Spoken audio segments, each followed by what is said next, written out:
Hello, everyone, and welcome to The Impossible. I'm your co-host, Austin, and today I wanted to give you a little bit of an update on my life and a couple of progressions, a little bit of evolution, and a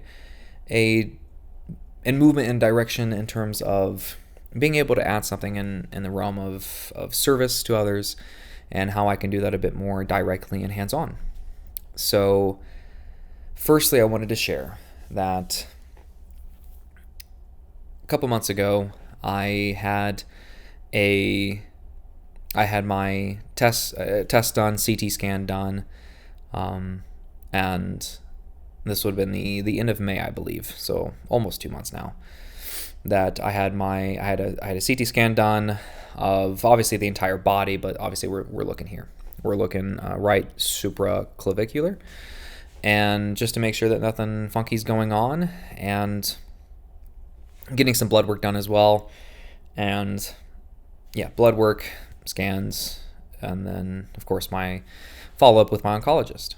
And I just want to share that things are going quite well. I have, from the CT scan, we found one node that grew, I think it was 1 or 2 millimeters in size since October, which that's quite the span. And we can and we are choosing to sort of knock that down to, in terms of my immune system, it was a complete reset of my immune system. After the bone marrow transplant in December of 2024, all of my memory cells within the immune system, the B cells, the vast majority of them were wiped out, taken out. And so, the common cold, the common flu, COVID, these other things, my immune system has not been, was made anew to those if I had encountered them, and I've encountered all of them. Cold a couple of times, and flu certainly, I think once, and COVID once, unfortunately, as well.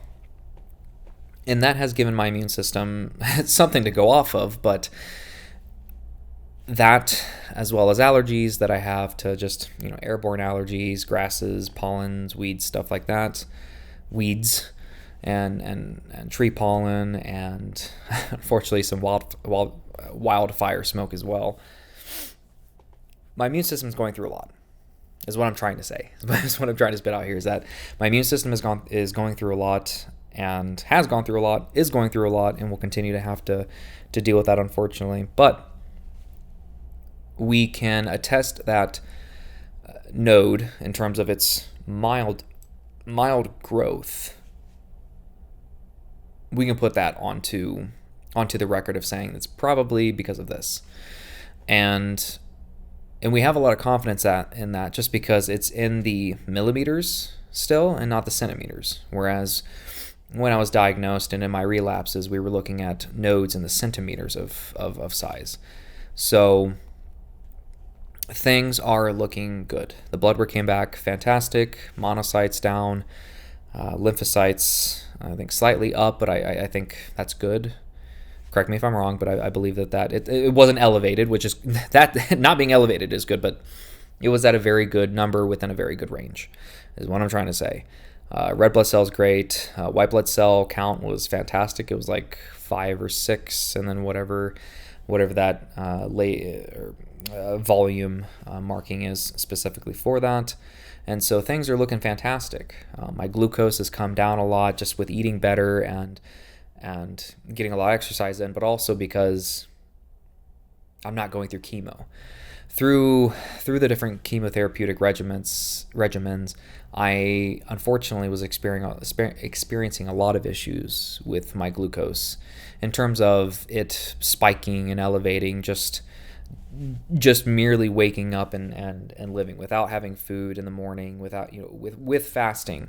My glucose was reaching 100, 102, 105, 108 a couple of times, and with that being a fasted number, it was something that was at least had caught my attention. We could put it down to the chemotherapeutic drugs, but obviously that's something that was still kind of in the back of my mind in terms of when I come out of this, when I get out of this, I need to make sure that I really monitor that and take care of that. And that number has come down, which is just phenomenal news. And so I'm trying to make sure that the lean mass stays on, and the lean mass is what obviously utilizes that glucose the most. Your brain does as well, but obviously keeping the body running and fresh and keeping a really good diet, I was able to sort of put my best front in terms of battling that and battling those numbers, and I'm coming out on top for now, which is fantastic news. But the best news is that's just one no that we've kind of marked, but nothing out of the ordinary, nothing that screams that we need to do, nothing that even comes remotely close to giving us an inclination that we need to move towards another scan or another check, another this, another that. So that's really good news. Really, really, really good news. And that being kind of like a 17-month, 18-month kind of update, it was scheduling and everything, of course, with the volatility of my schedule with work. There are a lot of things that we have to, kind of not compromise on, but I had to work around a little bit to get these things done. And my appointment with my oncologist, as a follow-up, was done 1,400 miles away. But we still made it happen. But in terms of me, in terms of mentally, where was I? Emotionally, did I have anything to sit there and kind of quarrel with? Was I impacted spiritually? And we all know what happened physically. So to kind of go through the other domains, spiritually, I wasn't that much affected. I would say there's a lot of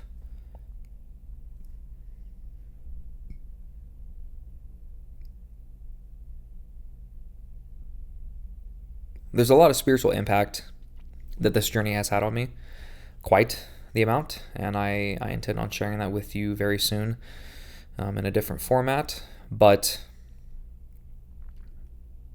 this moment here definitely gave me a little more rest to exert upon where I sit spiritually. So what I mean by that is, as some of you may know, but if you don't, I do not rest and do not sit upon one particular side. If you catch my drift, I'm not necessarily a monotheist. I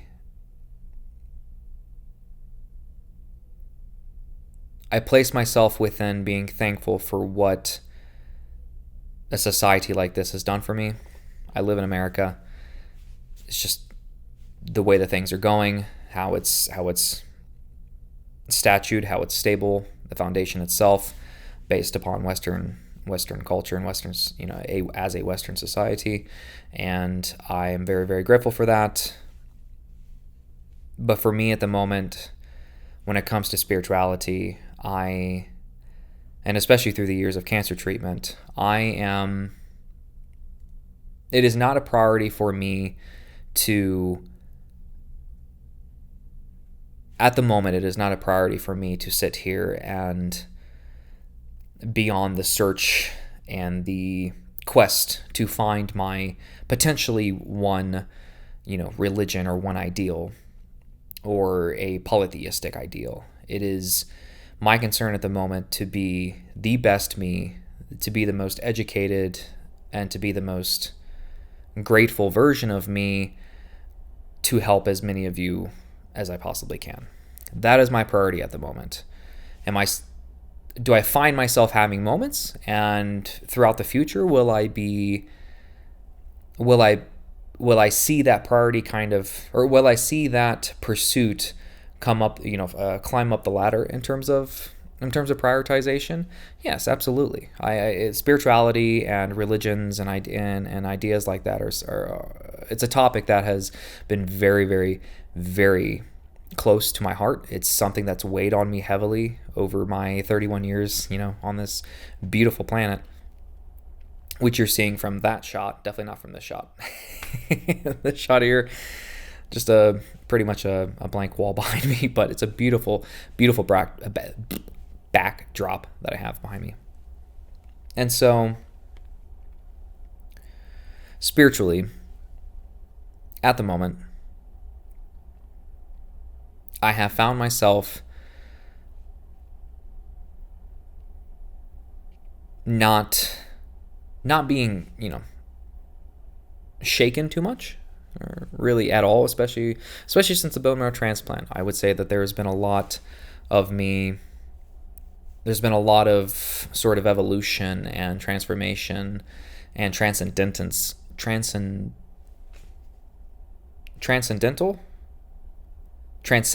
There we go. I'll get there. It's a wonderful word. But sort of these transcendental leaps that I've been able to take in terms of my spirituality have been, again, a prioritization of I'm here to help humans, and that's what I want to focus on. So spiritually, I would say nothing really changed from this, other than just a reassurance that the direction that I'm going in life is something that I will be able to continue to do. Emotionally, a lot of weight was taken off my shoulders, because although I may sit here in a very, stoic stance in front of the camera, especially over the past kind of year and a half since the bone marrow transplant, there is still a small part of me that I battle very often, and how do I prepare a battleground of which I'm able to go after and put, sword to sword, is pen and paper. Emotionally, writing is my antidote to my emotions overrunning. And again, that doesn't mean that I don't experience the emotions. I'm experiencing them, and I'm for lack of a better term, dealing with them with pen and paper, with talking to Riss, talking to Matt, and a couple of other close friends about my experiences that are going to carry a lot of emotion with them because of the potential consequences that have come with these years of treatment. And so my handling of those emotions has been most certainly curbed by the writing, the pen and paper. And I haven't experienced a whole lot of outbursts. I would say a lot of moments throughout this journey have certainly, put me under and crushed me, and a lot of lows, but also a lot of highs. And this was certainly a high. I am, in terms of progression-free survival rate, PFS rate, it is looking better and better for me. So the sort of numbers, if you look at a graph in terms of, starting at the 0 to 5 years, it comes, obviously in the first 18 months, 12 to 18 months is where that curve is at its most drastic, because that's typically how quickly you will relapse. But then after about 12 to 18 months, especially 18 months to 2 years post ending of treatment into remission, is where that very much plateaus off, and then there's only just maybe a couple of jaunts, and I'm on that plateau now. I'm in a position to where I'm able to look at things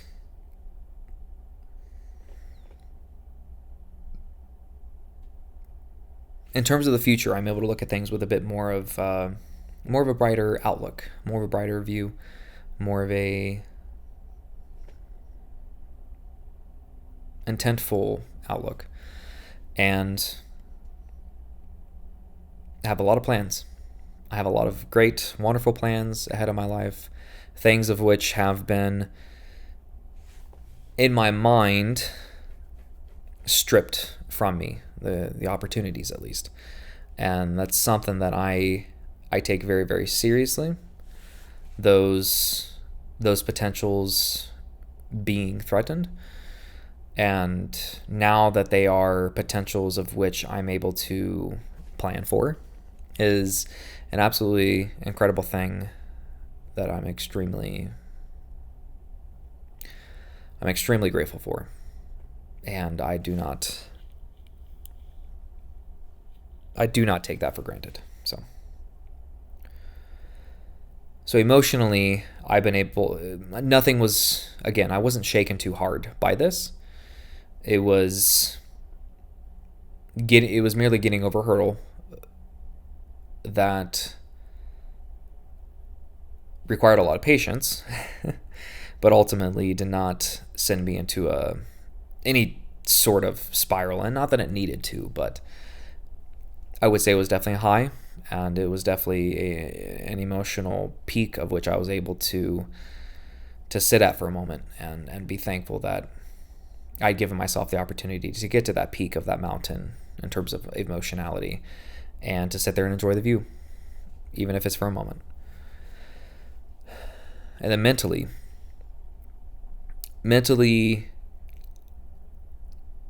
yes, I was able to keep written down those goals for the future that I had, that I was intentful to be able to experience. But especially in terms of my mental, I don't want to say, I mean, my discipline is obviously increasing over time, and that's something that I'm very, very thankful for in terms of like mental discipline and mental sort of like the consistency of a mentality that I've been able to procure over these years. I find myself sitting sort of in a room that has a lot more people in it. I used to sit in a room that was very, very empty, very void of being able to feel and hear and be close to sort of that idea of guidance being available to me within arm's reach. The room has been very, very empty up until probably the past kind of year. And that's not to say that I haven't had a community around me towards getting through all of this. I haven't gone through it alone. It's not what I'm saying at all. What I am saying, though, in terms of the mental fortitude that I've been building here, I've put myself in that room alone because I wanted to be a big part in the procurement of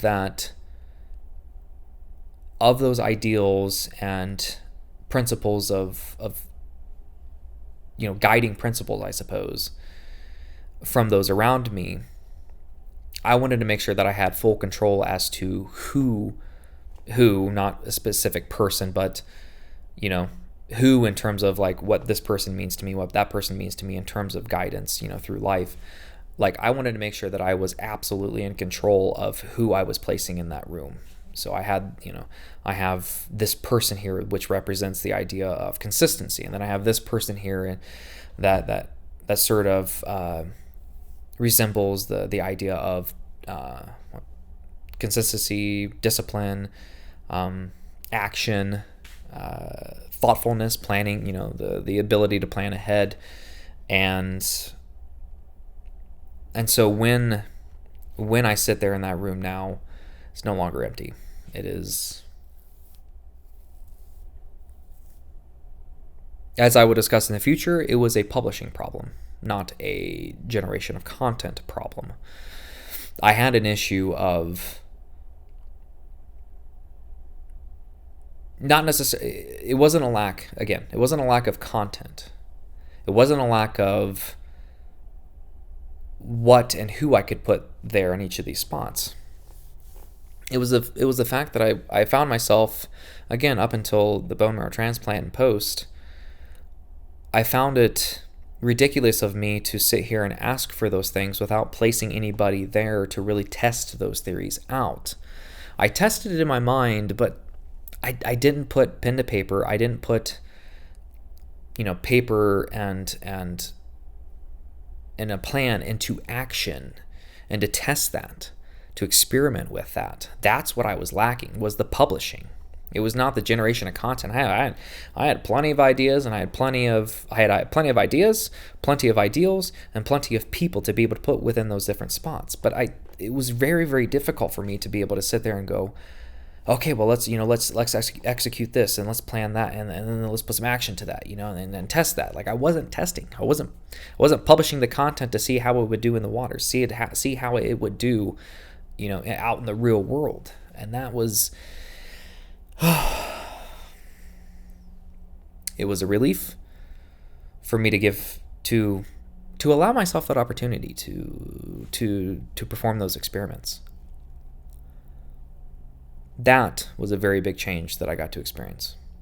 And that was a very big change that now has me sitting in a room full of people and ideas that I can challenge myself with, but ultimately find to be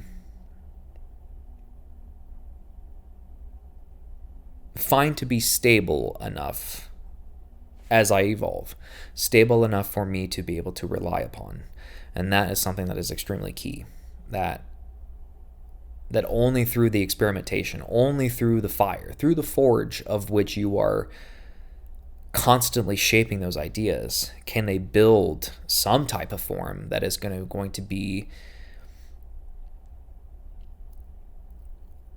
to create something that will be reliable for you and something that you can depend upon. And there's nothing wrong with depending on that stuff. Nothing wrong with that at all. You have to get to that point, though. You have to get to putting something on the paper and challenging it, putting it into the real world and challenge that and challenge yourself. And that's the realm of mentality and the sort of challenge of mentality that I wanted to put towards myself and put up against myself. And ultimately, I found a lot of peace in that. I found a lot of not only knowledge, but a lot of gratitude came from that as well. Because it can be a humbling tool, I will say that. And obviously, like I said, physically, we know how it ended up.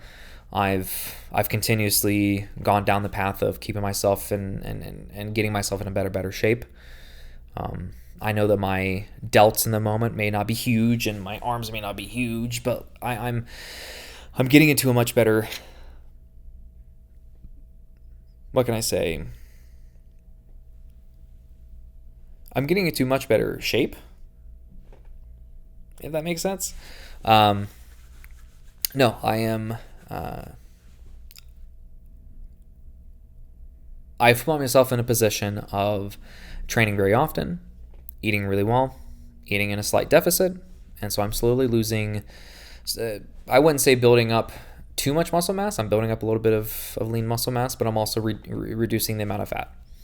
And that has been something that I've been challenged with for as long as I can remember. I've always been.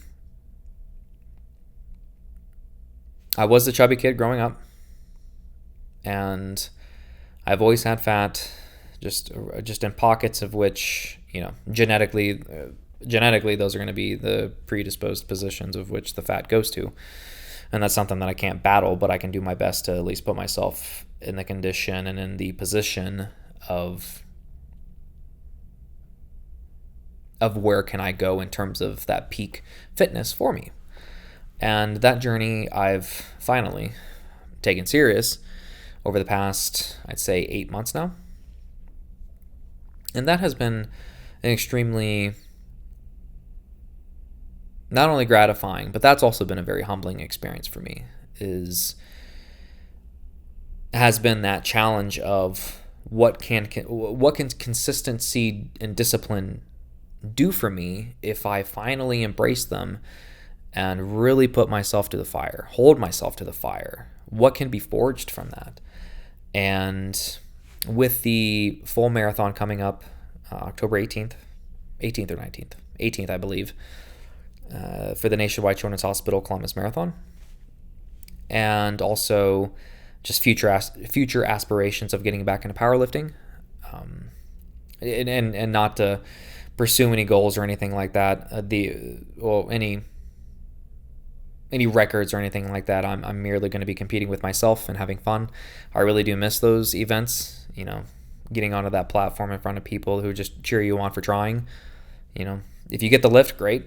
But if you don't, at least, they'll clap for you. And it's a lot of fun. It's a great environment. But with those goals in mind, I thought to myself, well, there's a lot that I've learned over the past 5 or 6 years lifting, mostly powerlifting sort of training based.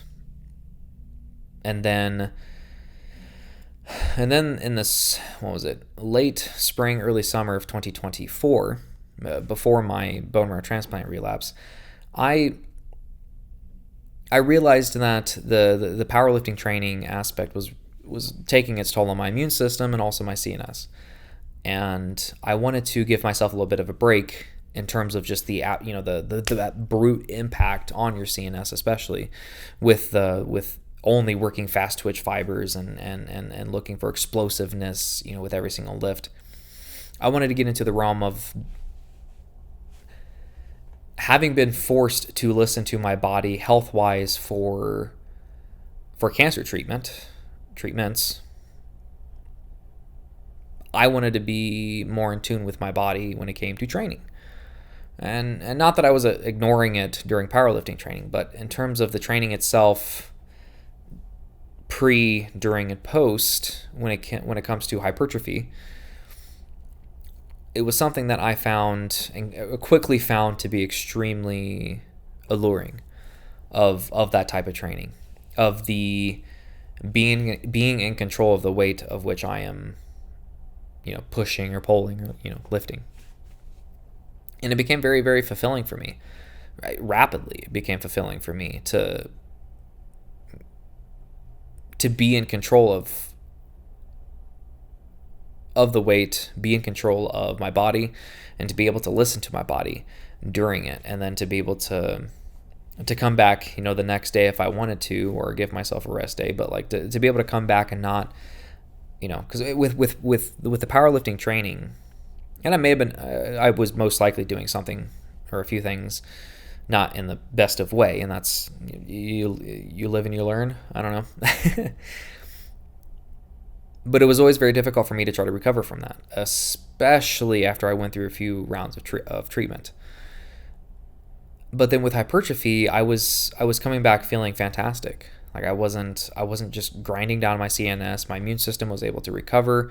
My muscles were able to recover. My joints were able to recover, and especially the joints part. I've had some problems with doing the half marathons in the past, and then my training now for the full marathon. I've had a lot of issues with my kneecaps not tracking right, and that's just a flat-footed person kind of issue, and strengthening the arches. And then obviously feet as well to strengthen the arches, and some plantar issues, nothing major, but there were certain things that were happening, shoulders, elbows, kind of joints. I don't want to tune to it I don't want to say that's because I'm getting old. I'm only 31, so I don't want to say it's because I'm getting old and claim to be old, because I do it for fun with the guys, okay? Relax. But I just wanted to take and be more cautious, but also just be more attentive to my body and to listen to it. And hypertrophy has given me that opportunity. And I have come to love training this way. I absolutely love training this way. It has been such a joy. It's been so much fun. And I've learned a lot. I've gone and studied a lot with different YouTube channels. I know. Relax. A lot of people may not call that studying. I've watched enough to be able to pick up on a couple of things, and certainly very very cautious of who I watch and what I absorb. But that turned into a hunger even greater than just watching as much YouTube as I possibly could with particular minds on there that were discussing it. To the point that I said, well, what if I go out and actually study? what if I go out and actually look at textbooks? And what if I go out and maybe potentially go out and get a certification? And that's where I've ended up to now. And what I want to share with you all is that I have made the decision to go for my CPT, my certified personal trainer certification through NASM. And it's been an incredible journey. A lot of things that I realized that I had already knew, and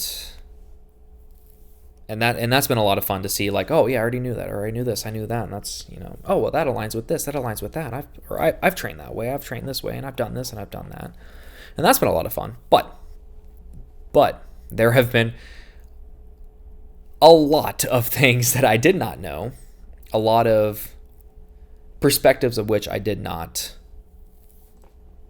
have previously, and that has been such an incredible feeling to have again, because I haven't really felt this way in studying something in a long time. I would say to go all the way back to my time in university, where I sat myself down and gave myself a schedule over weeks and months. When I say weeks, I don't mean like 2 weeks. It's been 9 or 10 weeks now that I've been, going through the NASM training.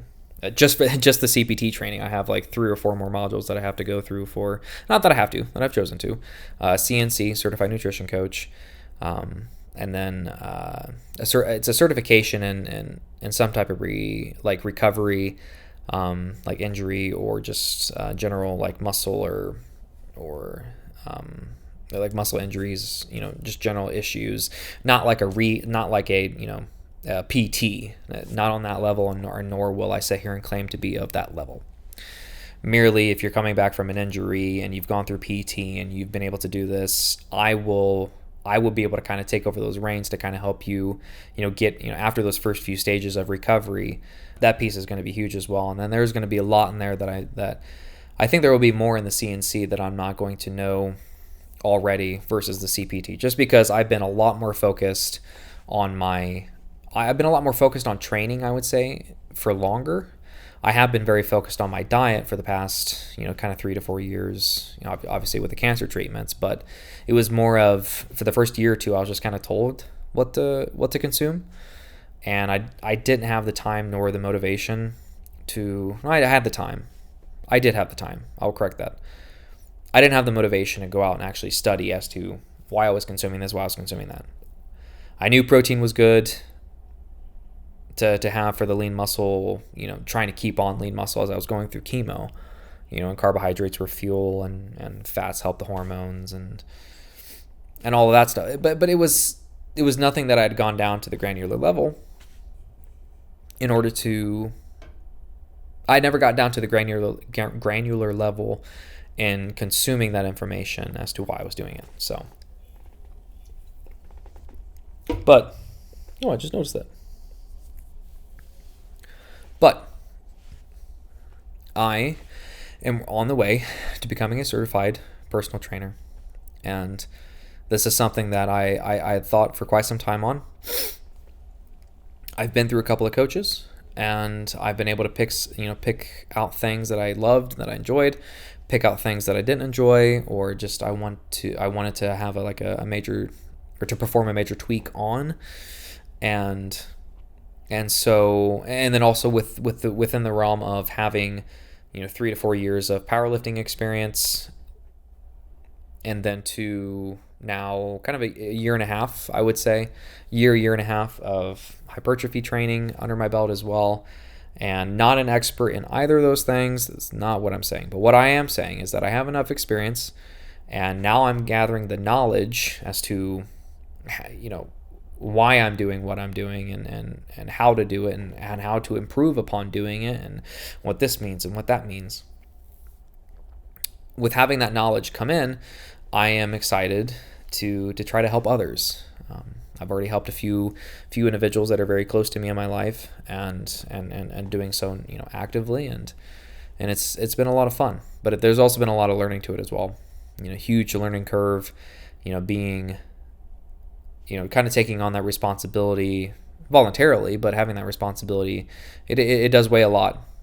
It weighs a lot, and that, I would say, that was the biggest learning curve, honestly, was keeping up with them, and making adjustments here and there, kind of procuring my own, hopefully somewhat unique style of training. And what does that look like, over the span of a larger amount of time? Learning that you don't do 74 different exercises in the span of a month. Not that I was doing that, but I used an exaggerated number there, but you get what I mean. It's learning that you want to, for squats, if you're going to do squats, you want to make sure that you're doing that, for a very long time, to allow that progressive overload and that progression in general to be able to take place, and for you to get stronger on, within that realm. And to, and obviously that carries over to the other exercises as well. Not that you can't have variation, but too much variation is a problem. And the whole, confusing your body thing is really not really a bountiful venture to go on at all. And so, like, that, learning all this stuff has been absolutely incredible, and being able to, again, put that into like a unique sort of platform and a unique program. There we go. I was going to say software. That's work coming through in my head for some odd reason. It's a Sunday, I don't know why. But yeah, so being able to make that into a program that is somewhat unique, to me and my thoughts and my experience training, and now the accumulation of knowledge, and to share that with all of you. And I will have the certification here soon. And so I have my the exam coming up here shortly. I am now CPR certified, which was sort of the one physical test that I had to go take someplace. Was the CPR certification, and I am now CPR certified. And so now it's just taking the exam, and I'm excited to go on and to perform and to do well, and to share that with those of you who are willing to give me a chance to help you out. Because at the end of the day, that is what I am doing this for. I'm not collecting the CPT certification because that's going to help me. Well, I guess it is going to help me, but it's to help you. That's the primary objective, is to help you. It's going to help me learn how to be a better coach, obviously, down the road, and continuously evolve in that, because I'm not taking the certification and then I can go, oh, all right, done learning, whatever. Here's my program, go buy it. If it doesn't work, that's your fault. No, that's not why I'm doing this in the slightest. I would say obviously, but it does seem like quite a few people of whom are coaches, it's very much, their way or the highway, and if it works for them, fantastic, but that's not for me. I definitely I've been in the realm of training for half marathons and now training for a full marathon. Not that I am an expert in doing that, not in the slightest. I've had years of powerlifting experience and being coached under that. I've had, a year plus now of hypertrophy training, having been coached on that as well. And I've learned a lot, and I want to share a lot with all of you, and I'm so excited about that. To now have another outlet of which I'm able to go and to help people better themselves is such an incredible venture that I'm excited to take. And I take it because what lifting and what training has done for me over my years of in and out of treatment is it gave me that piece of something that I could look forward to once I had, gotten out of this round of treatment. Like, what did I'll have to show you photos. Like, when I first started treatment back in Belpre, Ohio, with Matt, living with Matt and Lauren, absolute unstoppable and incredible individuals. I was training with Matt I had to pick one somewhere in there, I had a PICC line that was put here that was ran all the way into my heart, and I just had a little outlet thing here that they would plug into to deliver the chemo directly into my heart, because it's abrasive. They had one of the four. All of them were going to be abrasive, to the touch of your skin, but especially you have the vasicants, which are vinblastine, vincristine, those kind of that particular group of chemotherapeutic drugs are extremely corrosive. And so getting them delivered to a voluminous, for lack of a better term, like liquid, area is paramount. They highly recommend you not to just take it like IV and directly into like an IV here, because your veins, or at least my veins in this particular, experience of mine, in the particular and unique experience of mine, was that my veins were not large enough, and carrying enough volume of blood and water and etc., that it's damaged my veins. It's the two veins that I have here at the I forget what the vein here at the top of the ulna, but that vein there in specific on both arms has taken a lot of damage from some, we started treatment, and then you start treatment first, and then you're like, okay, well, let's get the port in, or let's get we got the PICC line in first, and then I started treatment. But I started treatment in Cleveland before I got the port. I started treatment, I had a couple of rounds of treatment for the bone marrow transplant. All of my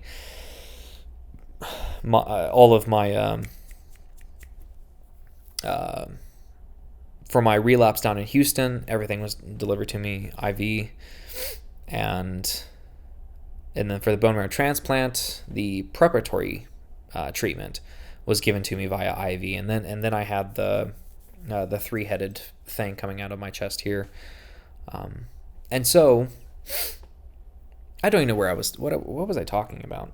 Oh my! Oh, training. There we go. Squirrel. Training at that point during treatment was again, I'll have to post a photo of it, because it was an absolutely, that was a transcendental moment for me. Was I was training up until that point, and then having at that point lived with Matt and Lauren, I was training with Matt while having chemo delivered into me once every 15 days. And I did that for 2.5 months. And then when I relapsed and was upgraded to Cleveland, and I went back to my parents' house, I stopped training. My body started to dwindle. My body started to reap the consequences of not moving, of not training. And also were the other three domains of performance. So not only was I dwindling rapidly, I mean, just an absolute descent into something that was, well, I don't want to live it ever again. Physically, the body was suffering. Mentally, my mind was an absolute wreck. Emotionally, I was distraught. And spiritually, lost. Just a feather in the winds of a hurricane. And so that made me realize very quickly that not training, coming out of it, I didn't realize it during it, and I wish I had, but I was not surrounded by very forward, very forward thinking and individuals who were training. I wasn't surrounded by that when I was up there. And then as soon as I was able to get back into the world of being surrounded by friends who were training, that it immediately saved me. And I think specifically was late August, early September. I think it was September. Yeah, early to mid-September of 2022, when I stopped, when I was done with the chemo portion of the brentuximab plus brentuximab plus AVD chemo treatment, I moved into the immunotherapeutic treatment portion of it, which was like 3 months. Yeah, 3 months of that. And that was with nivolumab. And during that time, I stopped having the side effects, that were, and not to say, I don't want to say that my time during the chemo portion, I was unable to train. I wasn't motivated to train, but also my body was going through a lot. My body was literally being broken down by the chemotherapeutic regimen that I was on. But then when I got to the nivolumab, I wasn't experiencing a whole lot of side effects, if any at all. And so I was sitting there. I remember talking to Matt, and he's like, "You know what, man? We need to get you back into training." Because he showed me a photo of what I looked like September of that year, and it was, I didn't look good. I did not look good, and not saying, oh, I wasn't jacked, so therefore I didn't look good. No, I was skinny. I had a lot of fat on me that was just extremely unnecessary, as having a lot of fat on your body is. But my lean muscle mass had dropped significantly, and he's like, "Hey man, we're gonna get you fed, and we're gonna do a powerlifting meet December of 2022." Which was my first powerlifting meet, Holiday Havoc. They're held at Monsters Bent Barbell in Parkersburg, West Virginia. And he's like, "We're going to get you fed." And I was on a 3,000 plus calorie diet. I had I was consuming around 275 to 300 grams of protein. Carbohydrates were very, very high, fats high as well, and I put on a lot of weight, but I put on a lot of good weight because I put training into it as well. Like I was utilizing the energy that I was taking in, and I was able to recover because of all that protein that, and was some of that protein not being absorbed because I was greater than a gram of protein per 1 pound of body mass. Sure, but I was starving. I was not only hungry, I was starving. I needed to change. I needed to do something about my really crappy circumstance of which I was going through in that moment. Some of it self-inflicted. Because I chose to sit there. I chose to weep. I chose to submit to the pain and the suffering. I chose to submit to it and to be a victim of it. That was my choice. And then in September, talking to Matt, I made the choice to take that and set it to the flame and watch it burn. And that was a very satisfying and gratifying moment.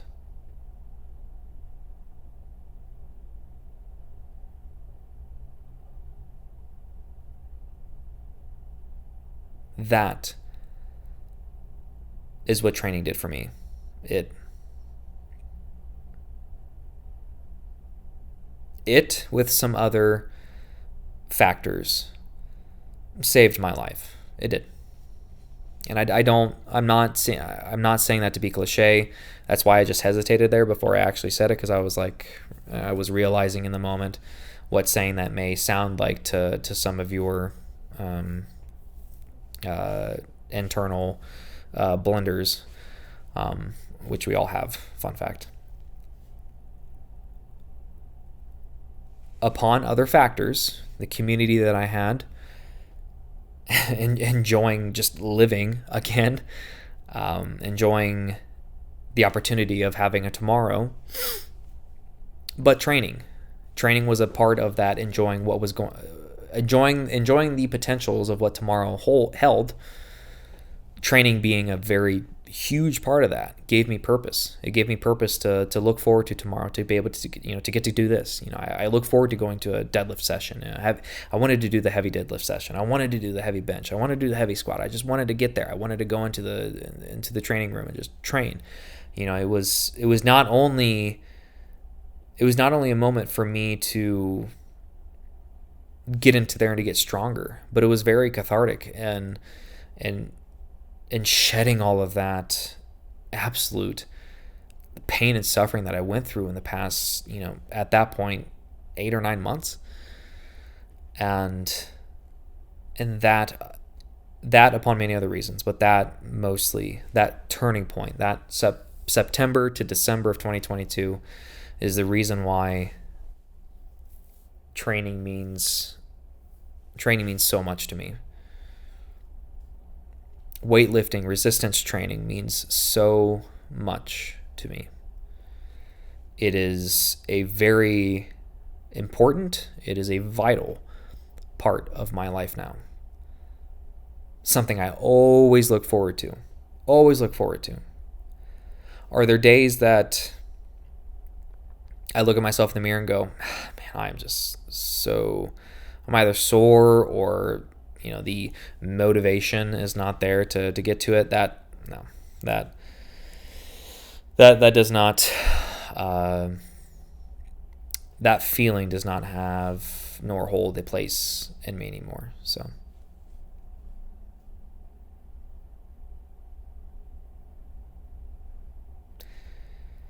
I'm very, very thankful for what resistance training and getting in the gym has done for me.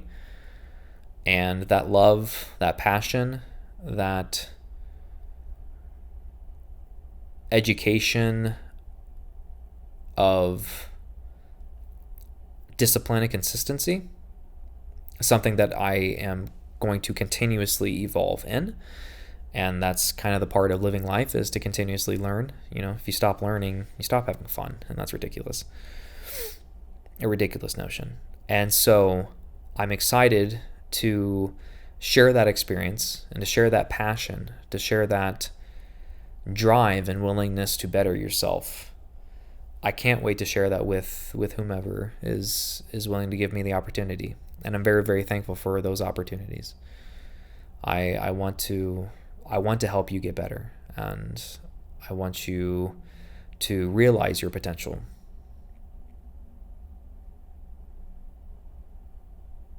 And it's such an exciting prospect. And I cannot wait to do it with you. So you'll see here in the next week or two some announcements of mine of, I've been working really, really hard on that program, that somewhat unique program. No, it is unique. And I'm so excited to share it. But also excited to see it evolve. Again, this is going to be a learning experience for both of us. And I feel like that is such an exciting prospect, such an exciting adventure to go on. And because I've had so much fun with it, I want to pass that on, pay it forward. And so I hope, and I intend on it changing many, many lives, including mine.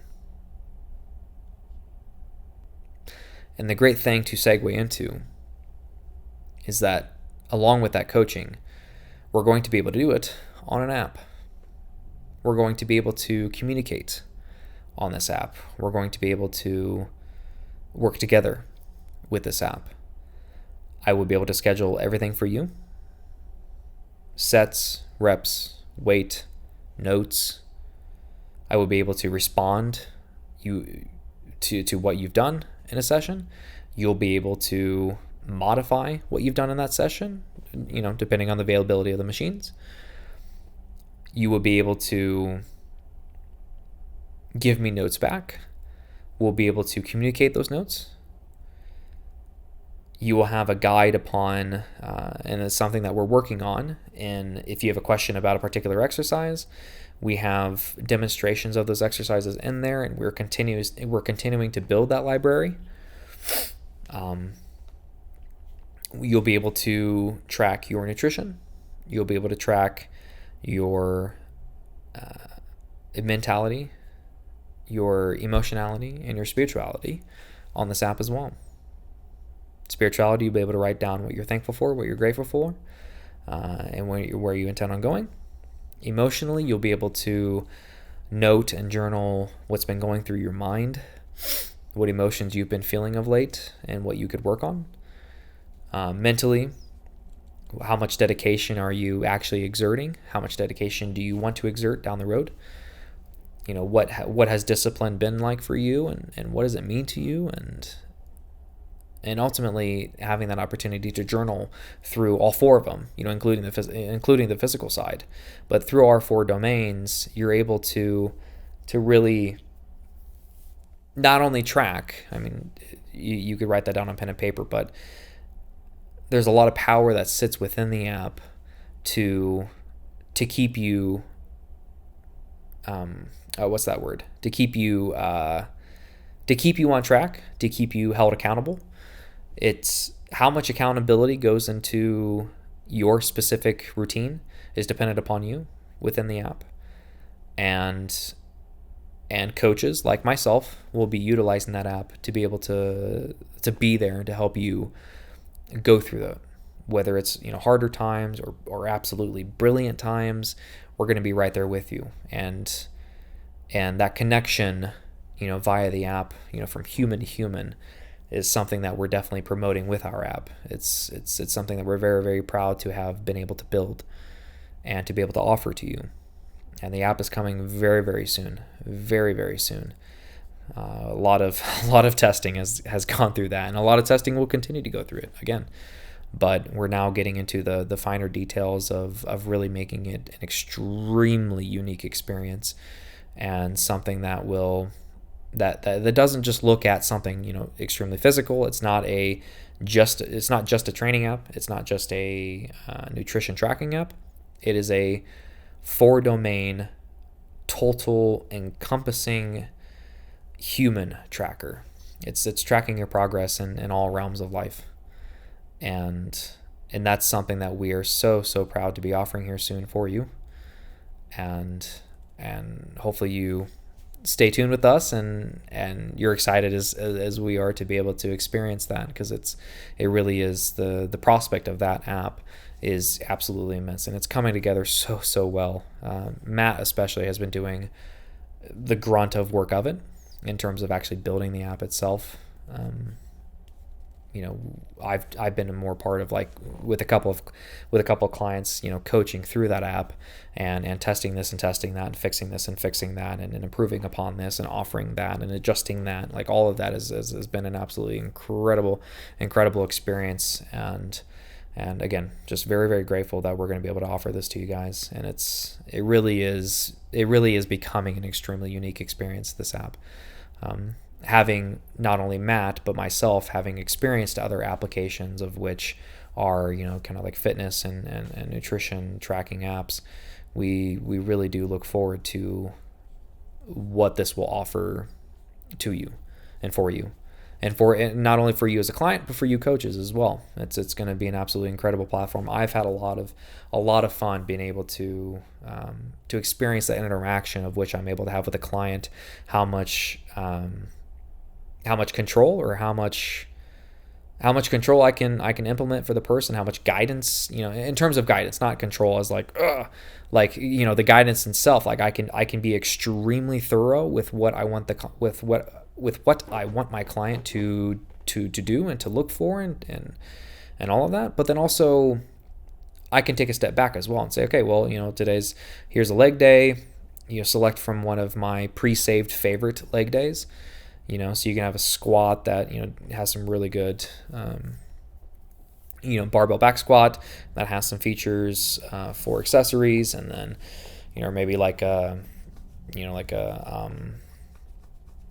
deadlifts, or stiff-legged deadlifts, and a little bit more kind of variations for a deadlift day versus a stiff-legged deadlift day, or so on and so forth. It's really awesome, the sort of variance and what I'm able to offer in terms of that guidance, however intense and in depth I can go, but also how stepped back a little bit I can be with a client that's a bit more self-sufficient, I suppose. And that's been an incredible journey. Having our own chat platform in there to be able to chat directly with clients and it being secure, that's incredible. We're looking to see how we can get videos involved to be able to send back and forth videos. And so that takes a lot of storage, a lot of transferring of data, but we're working on it diligently but valiantly to really make this an extremely unique experience. And so yeah, as a coach, I've been able to really, really enjoy my time working with the client through the app due to its current abilities, but then also at the prospect of its future capabilities. It's so exciting. And so there's a lot of stuff coming together, and the immediate but the far stretching future holds lots of incredible sights to behold.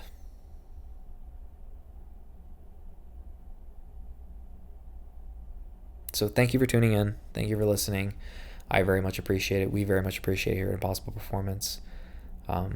Thank you all who have been been a part of this journey for me. I did not get to this 18 months in remission, especially after bone marrow transplant, alone. I did not do this alone. I did not. I made the choices to make sure that I did not do this alone. There was a lot of me involved, and there's a lot of you involved when you face your adversity. But being surrounded by such an incredible community, of which I've gotten to experience specifically, has been transcendental.